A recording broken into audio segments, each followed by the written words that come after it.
They say West Texas mornings smell like mesquite and second chances, but no one offered Grace Lawson either when she walked through the polished glass doors of the Silver Spur Steakhouse that blistering July dawn. Picture her, loose ponytail, the color of midnight oil, white server jacket starched to hotel, resort standards. Sleeves tugged a fraction too low as if fabric alone could smother the web of burn scars that crawled from the back of her left hand to the edge of her collarbone. You, watching this, might think scars make people invisible. Wrong. In a room designed for oil execs and visiting senators where chandeliers mimic desert starlight and ribeye dinners flirt with triple-digit price tags, imperfection glows like a neon sign. The maitre d' gave Grace the up-down the moment she signed in. His name was Martin. Silver hair, crisp accent, nose so high it could smell altitude. "Sleeves all the way, please," he whispered, as if her skin were a policy violation. "And try not to linger at the tables. People come here to forget the real world." Grace answered with the same soft, "Yes, sir," she'd been offering for 3 years. Since she traded a combat medic's fatigues for an apron, no one ever saluted. She'd learned 2 truths about scars. They itch less than memories, and they make some people feel brave enough to be cruel. Table 12 proved it. A quartet of pipeline consultants fresh off a regional contract-pressed chambray, new boots, Armani cologne spritzed thick enough to choke a steer. Derek Sutter led the pack, laughter wide as the highway, ego wider. "Morning, gents," Grace said, balancing a coffee pot in one hand, menus in the other. Derek's gaze snagged on the pale ridges across her wrist. He nudged the man beside him, Colby, if the reservation sheet was right. "Hey fellas, check it out. Chef's got grill marks walking the floor." Colby barked a laugh. Must be why she got the job built-in branding. The joke slithered across white tablecloths. A nearby tourist couple stiffened but stared at their phones. Martin watched from the host stand, adjusting his cufflinks instead of stepping in.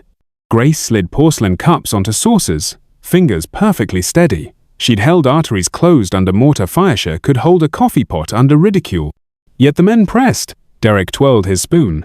"So what's the story, sweetheart? Deep fryer mishap? Ex-boyfriend with a cigarette habit? Come on, give us the Netflix pitch." Grace's voice stayed even. "Regular, decaf, or house blend?" "House," he said, then smirked. "And hold the skin flakes." A hush rippled across the dining room, those brittle, breath-held seconds when everyone knows lines have been crossed but nobody chooses the mud.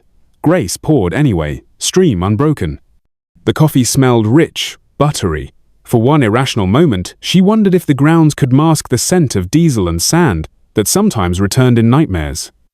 Derek wasn't finished. He lifted his cell, flipped the camera. "Smile big for TikTok, Scarface.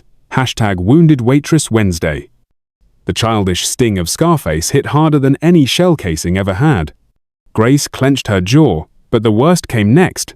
Martin strode over not to stop the filming, but to whisper, "Table 12 is on a VIP corporate rate. Accommodate them, please." Accommodate. The word tasted like gunmetal, yet Grace nodded.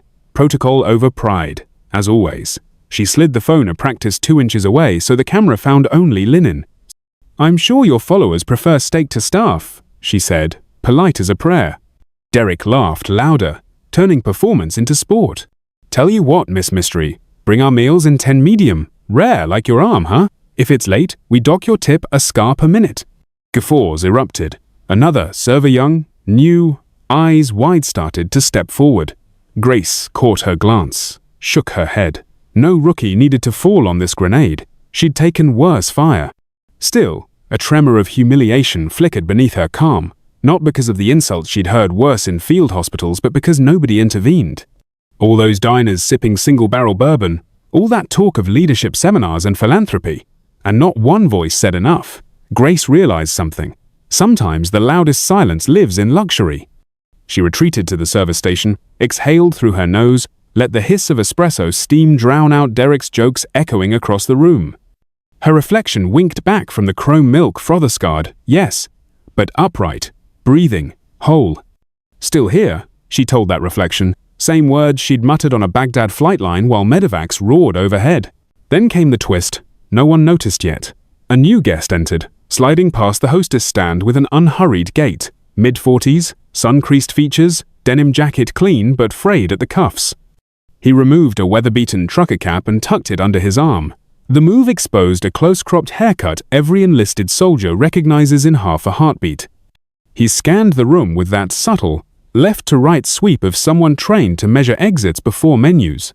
Grace felt his eyes land on her scars, then flick to the faint outline beneath her cuff, a delta-shaped tattoo blurred by grafted skin, their gazes locked for a single beat. Something passed between thermostatic charge, a ghost of Ramadi dust swirling across polished marble. But Derek cracked another joke, shattering the moment. Clock's ticking, grill marks. Still waiting on those steaks.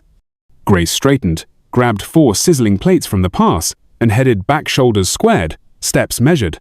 A challenge had been thrown. She would answer it, but not with anger, not yet. And somewhere near the foyer, the newcomer watched, recognition dawning like sunrise over open desert. Grace moved like time itself through the dining room, silent, precise, never stopping long enough to be cornered. She delivered the plates to table 12 with the elegance of someone who'd once administered morphine under fire, then turned briskly, not waiting for feedback.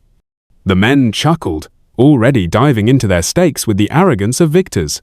But not everyone was laughing.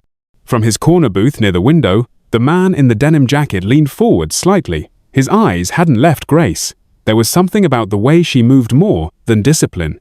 It was tactical, efficient. Every step calculated to minimize exposure. Every motion conserving energy like she was still rationing it for survival. He knew that posture. He'd seen it in field hospitals in Fallujah, in evacuation zones near Mosul, on the faces of people who knew what it meant to count seconds and casualties in the same breath. He reached for his coffee, then paused. That tattoo, the one barely visible under her left sleeve when she leaned to deliver the plates.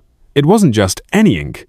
It was a combat medic insignia 3rd Infantry Division, 5th Brigade, Desert Campaign, and it was aged, partially obscured by skin grafts. The man swallowed hard. It couldn't be. Meanwhile, across the room, Martin passed Grace with a tight-lipped smile. If they complain again, just nod and apologize. No scenes.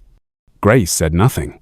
She had already chosen silence over shame, not because she was afraid, but because every confrontation invited someone to decide how much humanity she deserved. She moved to refill the coffee at table 6 when a child seated nearby blurted out the words no adult dared speak. "Mommy, her arm looks like it melted." The mother shushed the boy, smiling apologetically. Grace knelt beside him, her voice soft and sincere. "It's okay, you can ask me." The boy blinked. "Did it hurt?" Grace smiled gently, carefully. "Not as much as being forgotten." It wasn't a rehearsed line. It was the closest thing to truth she could share without unraveling. The boy looked at her for a long time, not with pity, but with curiosity. Then he nodded solemnly and returned to his crayons. The veteran saw the exchange and felt something twist in his chest. He stood. Grace noticed him walking over before she heard his boots, quiet but steady, and deliberate. "Excuse me, miss?" Grace turned, wary but calm. She recognized the gait, the voice, the way he stood not puffed up like a civilian trying to impress, but rooted, alert. Her eyes dropped briefly to the cap folded under his arm, a faded USMC emblem, stitched and sun-worn. "Yes, sir. Can I help you?" He didn't answer right away. His eyes rested on her sleeve. "That tattoo," he said gently. "3rd to 5th Infantry?" Grace's throat dried. No one had said those words to her in years. She'd spent 3 years pulling sleeves over that insignia, hoping no one would ever look long enough to see. She gave a tight nod. "2 tours." "Ramadi?" he asked. Her hands froze. "Yeah." The man let out a shaky breath. "March 2006, Route Michigan, IED. I was second convoy. Took shrapnel in the chest. My medic—" Grace tilted her head slightly, measuring him now not as a stranger, but as a memory. "You wouldn't be Corporal Michael Kelly," she said slowly. His eyes widened. "You remember?" She didn't answer with words. She just nodded once. It was him, the screaming, the blood, the sucking chest wound she sealed with trembling hands under sniper fire. 40 minutes crouched beside a burning Humvee. 40 minutes of telling him he'd be okay even when she didn't believe it herself. Michael swallowed hard. "You saved my life." Grace shifted uncomfortably. Her voice dropped to a murmur. "Just doing my job." At that moment, silence blanketed the steakhouse. Michael wasn't whispering anymore. "Everyone," he said, turning around. You should know who this woman is." Heads turned. Forks paused mid-air. Derek from table 12 stopped mid-bite, already annoyed at the interruption. "This isn't just your server. This is Sergeant Grace Lawson, combat medic, 3rd Infantry, 5th Brigade, Iraq. She didn't just serve, she shielded me from an explosion that nearly killed us both. She stayed conscious and working while injured. I'm standing here because of her." A hush followed his words, dense and heavy. Grace stood frozen. She hadn't asked for this. Derek frowned, muttering under his breath. "So what? She's still working tables." Michael turned. "You're right. She's working tables. And you mock her scars she earned saving men like me. While you were scrolling TikTok, she was running toward mortars." The room shifted. Several diners looked away in shame. The mother from earlier was already wiping a tear. The hostess dropped her iPad and brought a hand to her mouth. Martin stepped forward, mouth opening to regain control, but his voice caught. For once, there was nothing polished to say. Michael looked back at Grace. "I never got to say thank you. You saved my life. I've thought about you every day since." And for the first time in 3 years, Grace felt her silence lifting, not because she wanted recognition, but because this time, someone was finally seeing her, not as a waitress with scars, but as a soldier with strength. The next move was hers, and she felt it coming. To be continued. Grace didn't speak, not at first. She stood in the center of the Silver Spur Steakhouse, framed by linen-draped tables and stunned silence, her coffee pot still in one hand. All around her, forks hovered mid-air, eyes stared. But it wasn't the usual scrutiny, the kind that burned, belittled, branded. This was different, weighted, awake. Michael remained beside her, his shoulders squared as if shielding her from invisible gunfire. Across the room, Derek scoffed, trying to laugh it off. "So what, she used to be somebody? Doesn't change the fact that we waited 30 minutes for our food. If she's so elite, why is she pouring coffee for a living?" The words hung in the air like cigarette, smoke-thin, obnoxious, and trying desperately to reclaim control. Michael turned slowly. "You ever hear of a Bronze Star with valor, Derek?" His voice was calm, almost conversational. Derek blinked. No? "It's awarded for heroism in combat," Michael continued. "Not courage in a boardroom or loyalty to a brand. Real, raw heroism. Grace earned one under fire. She also holds a Purple Heart. You know what that means?" "Wounded in battle," murmured someone from another table. "Exactly," Michael said. "And yet she's never once brought it up here, never asked for attention, never corrected the jokes, because that's the kind of person she is." Grace swallowed, her mouth dry as desert wind. She wanted to fade into the floor, disappear into the cutlery drawer, anything but be the center of this sudden, searing spotlight. But something inside her had shifted. No, not something, a choice. Slowly, she placed the coffee pot on the nearest table and looked around.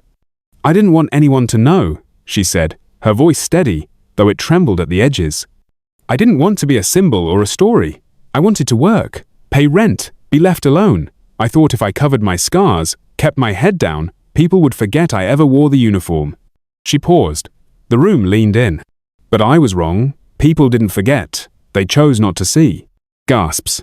A waiter stopped mid-pour. The hostess covered her mouth. Grace looked at Derek now, really looked at him not with bitterness, but with the gravity of someone who'd buried friends and carried weight that didn't show on x-rays. "You and your friends mocked my skin like it was funny," she said. "But this?" She pulled up her sleeve slowly, revealing the jagged grafts and the blurred ink beneath. "This isn't shame, it's survival. I earned every inch of it on the floor of a Humvee with someone's blood soaking through my gloves." Derek's jaw slackened. She continued, "You asked why I'm serving food instead of giving orders? Because life after war doesn't always come with a plan. Some of us lose our path. Some of us get pushed out by injuries we didn't see coming. Some of us..." She faltered for a moment, then found her voice again. "Some of us just needed a quiet place to remember who we are." The silence that followed felt sacred, the kind that's only found at gravesides and in confession booths. Michael stepped forward, holding something in his hand, a photograph, old and creased. He held it up. "This was my squad, taken 3 days before the IED hit us en route Michigan. 12 faces smiled, back young, sunburned, confident, frozen in time. They all made it home," he said, "because of her. She worked on 3 of us with her hands bleeding, never asked for credit, never even looked up when the bullets were flying." Grace stared at the photo, something in her chest loosening, untying. That's when the shift happened. One by one, the patrons around the restaurant began to rise. An older man near the fireplace removed his veteran's cap and placed it over his heart. A woman from table 3 pressed her napkin to her lips, eyes red. Even the child from earlier stood on his chair and whispered to his mom, "She's a soldier." Martin, the maitre d', cleared his throat, red-faced. "Miss Lawson," he said stiffly, I'd like to offer a formal apology. And if you ever want—" But Grace raised a hand. "Don't. It wasn't cold, just tired. You let it happen. Every day. Not just today. So own that." Martin nodded, silenced. Then a voice cut through the tension from near the entrance. Strong, crisp. "Attention!" Everyone turned. A young army officer had just stepped in, fatigues pressed, boots immaculate, cap tucked under his arm. He'd been passing by, he explained later, when he saw the commotion through the glass and recognized the tattoo. He stood at full attention, saluted. "Sergeant Grace Lawson," he said formally, "on behalf of every soldier you ever patched up and every life you saved, you have my respect and my thanks." The room exploded into applause. Not raucous, but reverent. Grace didn't know what to do with her hands. She returned the salute instinctively, stiff, a little rusty, but real, and in that moment, she wasn't a waitress. Wasn't Scarface. She was a medic again, a soldier, a protector. Michael leaned toward her. "You were never invisible, Grace. People just didn't know how to see you." She nodded slowly, blinking back something fierce behind her lashes. For the first time in years, she let them look. Let them see. Let them know. Because the truth wasn't a burden anymore. It was freedom. To be continued. The clapping faded, not because people lost interest, but because awe eventually asks for silence. It demands it. Grace stood still in the center of the room, sleeves rolled, heart open, past exposed not as a wound, but as witness. The applause hadn't been for a performance. It had been for truth.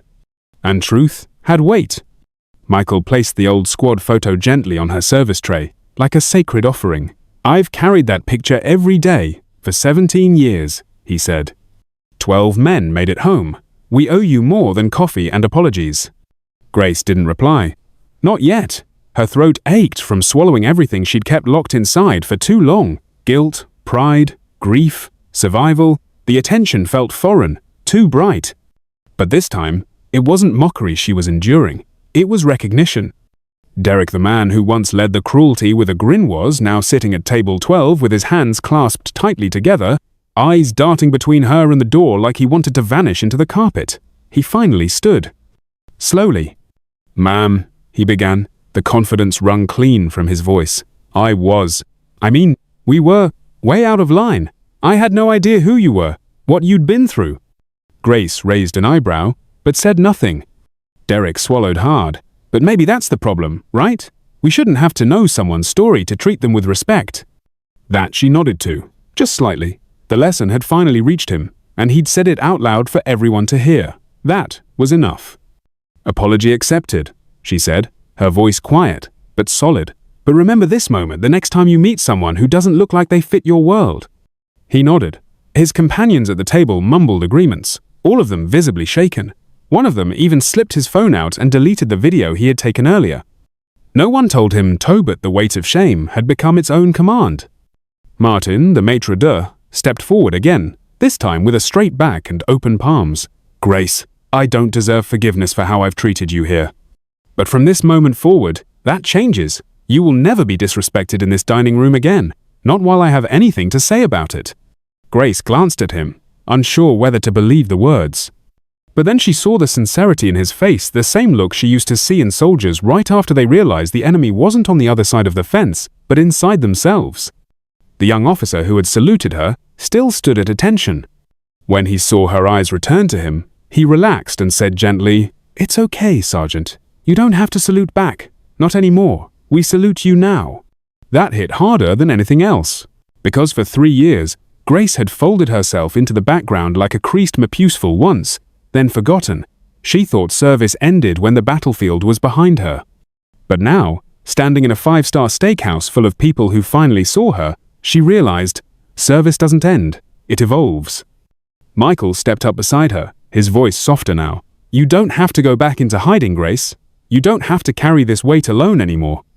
She looked down at the photograph again, touched the edge. I didn't save them to be remembered, she said. I saved them because that was the mission, because that's who I was.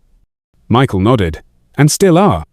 The rest of the morning passed in a haze of reflection. Customers who had once ignored her now offered handshakes, hugs, or simply meaningful nods.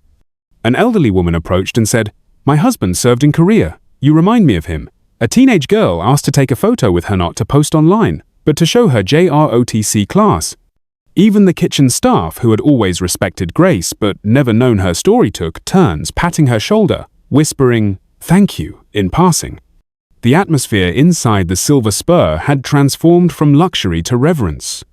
By noon, the manager Bob emerged from the back, holding something wrapped in a linen napkin. I called the owner, he said, and we agreed effective immediately. We're starting a new tradition. Veterans eat free on national holidays, and he unwrapped the cloth, revealing a small brass plaque engraved with, In honor of Sergeant Grace Lawson, combat medic, service, dignity, and courage. It would be mounted above the bar that afternoon. Grace blinked, stunned. That's not necessary, she murmured. Bob smiled gently. Maybe not, but it's overdue. 6 months later, Grace still worked at the diner, but she didn't hide anymore. She wore short sleeves, let her tattoo show.